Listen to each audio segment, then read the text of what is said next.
साथियों, आज एक ऐसे विषय पर मैं बात करने जा रहा हूँ जिस पर बात करने से लोग कतराते हैं।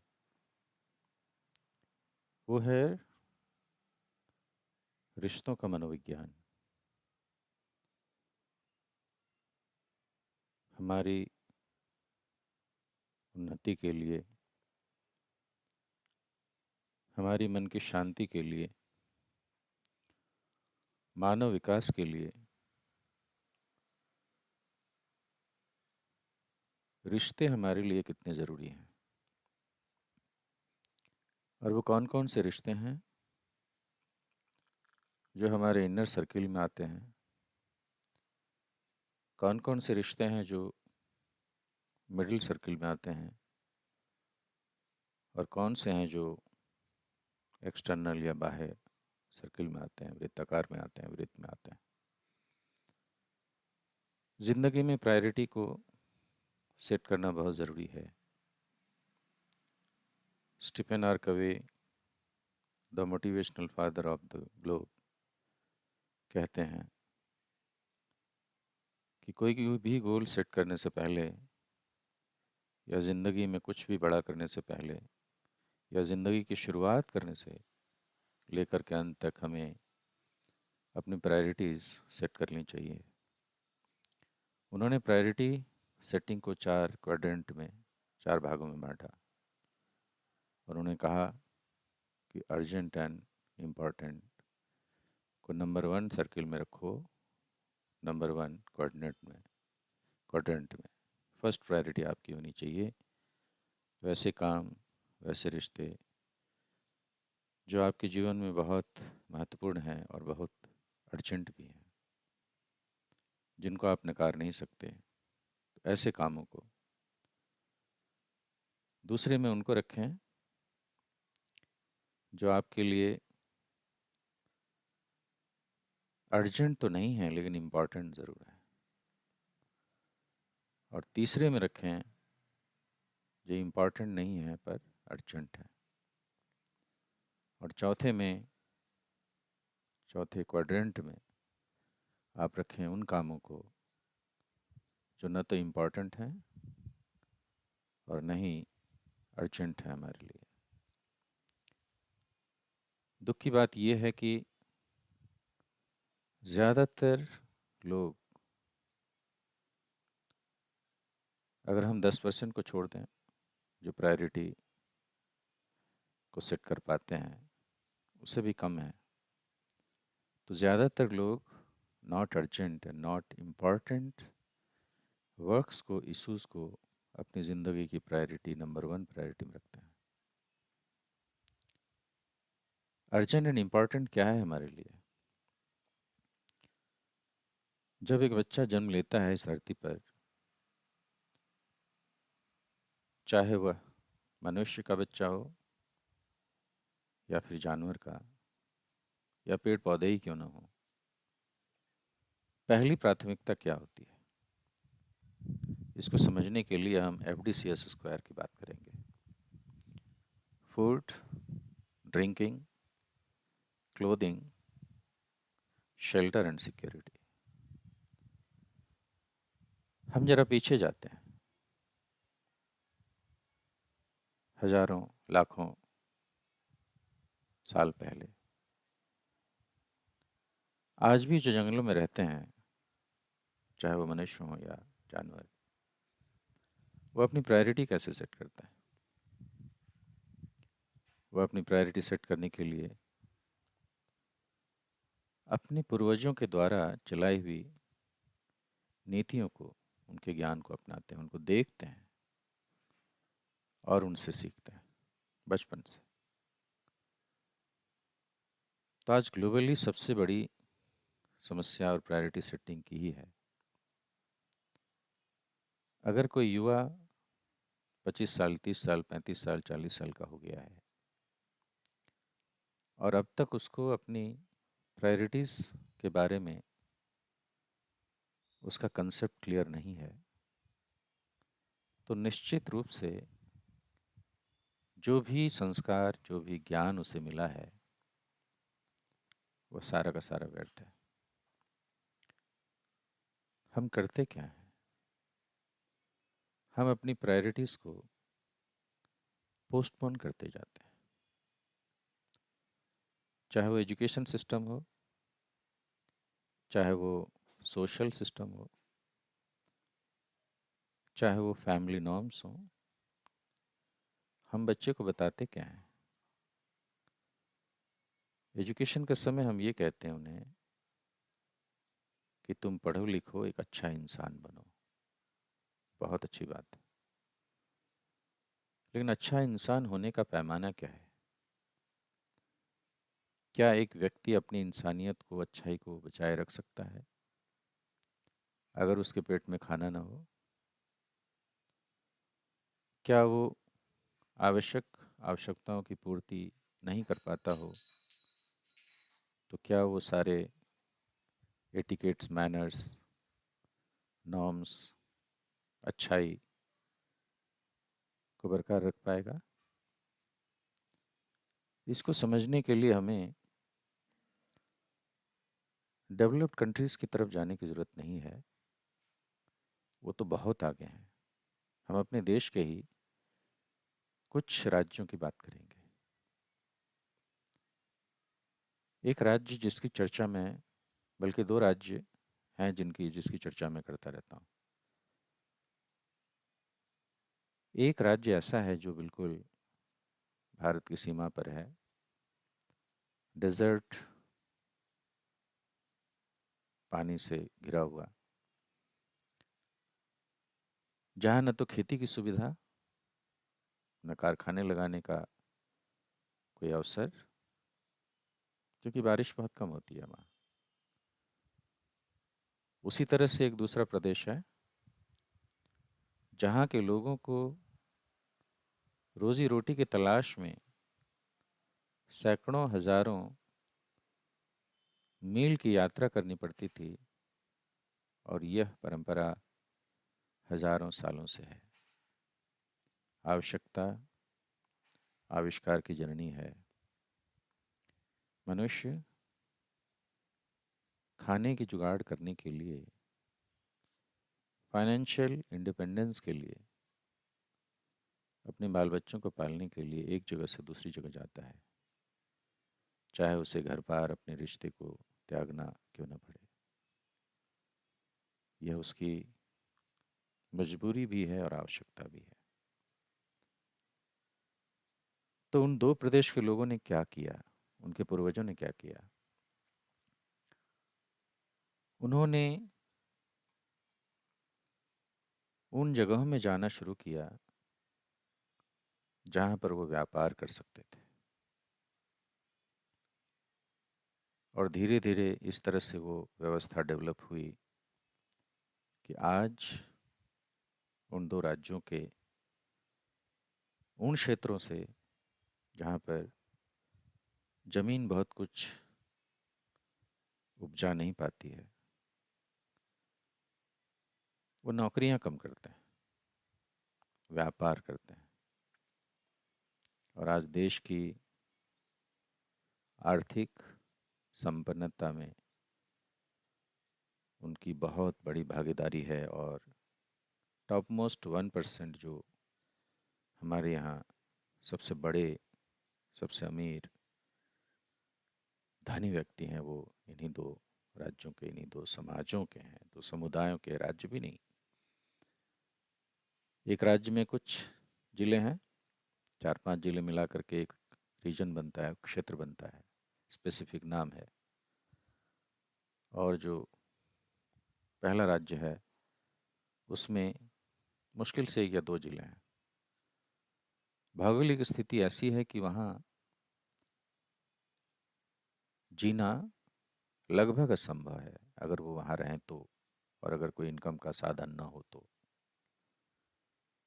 उन्होंने क्या किया? Culture of excellence, culture of financial independence को अपना हथियार बनाया, और देश के ही नहीं, पूरी दुनिया के विभिन्न स्थानों में गए, वहाँ पर अपना व्यापार स्थापित किया और आर्थिक स्थिति को मजबूत किया, और फिर वो लौट करके अपने ही प्रदेश की राजधानी में या बड़े शहरों में या जिला लेवल के शहरों में जो डेवलप्ड हैं, वहाँ पर उन्होंने मकान बनाए, उनको डेवलप किया, संपत्ति बनाई। शुरुआत कहाँ से थी और कहाँ चले गए? अगर इन दो समाजों के, दो समुदायों के घरों में कोई बच्चा पढ़ने वाला पैदा होता है, तो वो डॉक्टर, इंजीनियर्स, चार्टर्ड अकाउंटेंट,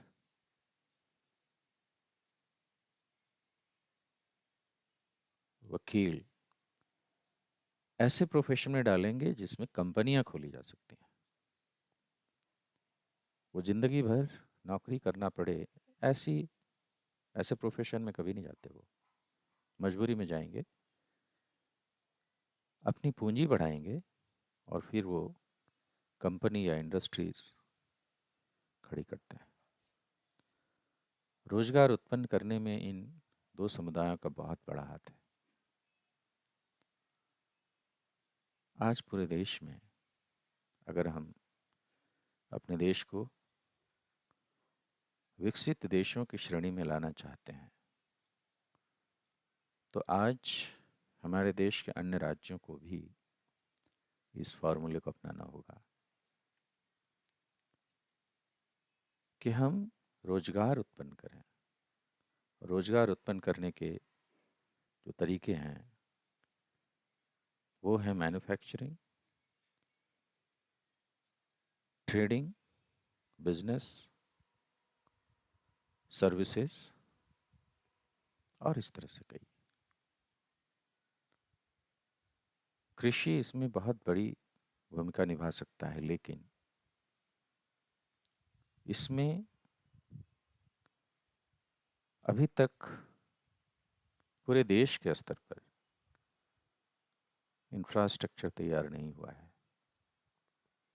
एक प्रदेश है, दो प्रदेश हैं, और एक प्रदेश का एक छोटा सा हिस्सा, कह सकते हैं कि सवा दो प्रदेश, और कुछ अन्य प्रदेश हैं जहाँ पर कुछ जिलों में कृषि को आर्थिक उन्नति का आधार बनाया गया है, लेकिन उसमें भी वहाँ के युवा संतुष्ट नहीं है, वो विदेशों में चले जाते हैं। लेकिन जो पहले के दो प्रदेश मैंने कहा, इन प्रदेश के लोग भी विदेशों में हैं, लेकिन वहाँ पर 99.99% बिजनेस में है। यूनाइटेड स्टेट्स ऑफ अमेरिका में जितने भी मॉर्टल्स मिलेंगे जो लॉजिंग और होटल का भी काम करते हैं, 50% मॉर्टल्स हमारे देश के एक समुदाय के लोगों ने एक छत्र राज स्थापित किया है। कई पीढ़ी पहले चले गए। एक ऐसा गांव है हमारे देश के उस राज्य में जिसकी मैं चर्चा कर रहा हूँ, जो दुनिया के सबसे अमीर गांवों में से एक है। हर बैंकिंग सेक्टर के ब्रांचेस वहाँ पर हैं। बल्कि ऐसा है कि वहाँ जो बिजली पैदा की जाती है, जो वहाँ गार्बेज और नेचुरल रिन्यूएबल एनर्जी के ज़रिए जो बिजली पैदा की जाती है वो शहरों में दी जाती है। शहरों से लोग वहाँ जाते हैं घूमने के लिए। इस तरह से उसको डेवलप किया गया है, और ये कल्चर ऑफ एक्सीलेंस की वजह से हुआ। पूर्वजों ने उनको सिखाया कि एक ही बात उनके दिमाग में आई कि अपनी आर्थिक स्थिति को सुधारने के लिए मिनिमम क्वालिफिकेशन, जिसमें पैसे का हिसाब किताब रखा जाए, सामान का हिसाब किताब रखा जाए, लॉजिस्टिक्स को समझा जाए, उसके बाद उसको व्यापार में डालो और कच्ची उम्र में डालो। मैंने देखा है कुछ उन समाज के कुछ लोगों को, समुदाय के कुछ लोगों को, अपने बच्चों को, अगर वो साधारण है, एवरेज है, तो 12वीं से ज़्यादा नहीं पढ़ाते, और पढ़े लिखे अगर बहुत तेज हैं तो उनको भी वो वही कैरियर देंगे जिसमें आगे चलकर बिजनेस हो सके। डॉक्टर बनाया, कुछ दिन वो काम करेगा डॉक्टर का, फिर अपना हॉस्पिटल खोलेगा, चेन ऑफ हॉस्पिटल्स खोल देगा। अगर लॉ फील्ड में गया है तो कंसल्टेंसी खोलेगा। चार्टर्ड अकाउंटेंट बना है तो स्टार्टअप करेगा, अपनी कंसल्टेंसी खोलेगा। उसी तरह से अगर इंजीनियर बना है तो फैक्ट्री खोल देगा। बहुत सारे उदाहरण हैं यहाँ पर, जो नहीं पढ़े लिखे हैं, कम पढ़े लिखे हैं, उन्होंने भी एम्पायर खड़ा किया है। तो मैं ये कहना चाहता हूँ कि देश में आज एक सिस्टम की ज़रूरत है, और ये शुरू होगा, और इसकी शुरुआत ग्रामीण क्षेत्रों में जो स्कूल्स हैं वहाँ से हो सकता है। नए सिरे से हमारे शिक्षकों को तैयार करने की ज़रूरत है, जो बैकबोन होते हैं, क्योंकि 67% पॉपुलेशन लगभग भारत का गांव में रहता है। छोटी मोटी नौकरी की तलाश में या अपने योग्यता के अनुसार रोजगार की तलाश में हुआ देश के अन्य भागों में जाता है, शहरों में जाता है, और फिर विदेशों में भी कुछ लोगों को जाना पड़ता है रोजी रोटी के लिए, जहाँ पर उनकी स्थिति बहुत अच्छी नहीं होती है अगर वो पढ़ लिख करके बहुत अच्छी योग्यता के साथ नहीं जाते हैं। तो एक सोच की ज़रूरत है, गुणवत्तापूर्ण शिक्षा, जिसमें हम उन्हें केवल एकेडमिक एजुकेशन, प्रोफेशनल एजुकेशन न दें, जो आज की शिक्षा व्यवस्था का आधार है। न्यू एजुकेशन पॉलिसीज़ में कुछ चेंजेस हैं, लेकिन जब तक वो कल्चर में नहीं लाया जाता, कल्चर का मतलब है कि परिवार में पूरे परिवार की सोच वैसी हो, पूरे समाज की सोच वैसी हो। इंस्टीट्यूशनल थॉट तो अलग है, वो स्पेशलाइजेशन एरिया है। अगर पहले के दो प्रदेशों की जिसकी मैंने चर्चा की, वहाँ के पूर्वजों ने अगर यह थॉट नहीं दिया होता कि भारत के या विदेश के हर उस जगह पर जाओ जहाँ पर आप बिजनेस कर सकते हो। शुरुआत कैसे करते हैं वो? थोड़ी सी पूंजी होती है, जो भी होता है उसको लेकर जाते हैं।